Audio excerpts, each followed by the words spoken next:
మంజుల, నిరుపం ఈ పేర్లకి పెద్ద పరిచయం అక్కర్లేదు. ఇద్దరు సీరియల్ నటులుగా మంచి గుర్తింపును సాధించి అందరినీ ఆకట్టుకుంటున్న సంగతి తెలిసిందే. ప్రస్తుతం 'కార్తీక దీపం 2' సీరియల్లో కార్తీక్గా నటిస్తూ తెలుగు ప్రేక్షకుల్ని బాగా ఆకట్టుకుంటున్నాడు నిరుపం పరిటాల.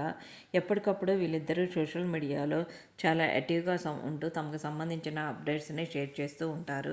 రీసెంట్గా ఈ జంట ఫోటోషూట్ చేయించుకొని ఆ ఫొటోస్ని తమ సోషల్ మీడియా ద్వారా షేర్ చేశారు. ఆ ఫొటోస్ని చూసిన నెటిజన్లు కూడా క్యూట్ కపుల్స్ అంటూ కామెంట్స్ పెడుతున్నారు. వీళ్ళిద్దరూ 'చంద్రముఖి' సీరియల్లో నటించి ప్రేమలో పడి పెళ్లి చేసుకున్న సంగతి తెలిసిందే. వీళ్ళకి ఒక బాబు ఉన్నారు. ప్రస్తుతం సోషల్ మీడియాలో క్లాతింగ్ బిజినెస్ కూడా స్టార్ట్ చేసి అందరినీ ఆకట్టుకుంటూ ఆ షోరూలకు సంబంధించిన అప్డేట్ని అప్పటికప్పుడు షేర్ చేస్తున్న సంగతి తెలిసిందే. ఈ జంటకు సంబంధించిన కొన్ని అడార్మల్ మూమెంట్స్ని ఈ వీడియోలో చూసేయండి. లేటెస్ట్ వీడియోస్ కోసం ఛానల్ని సబ్స్క్రైబ్ చేసుకొని పక్కనే ఉన్న బెల్ ఐకాన్ని ట్యాప్ చేయండి. Thank you for watching this video. Thank you.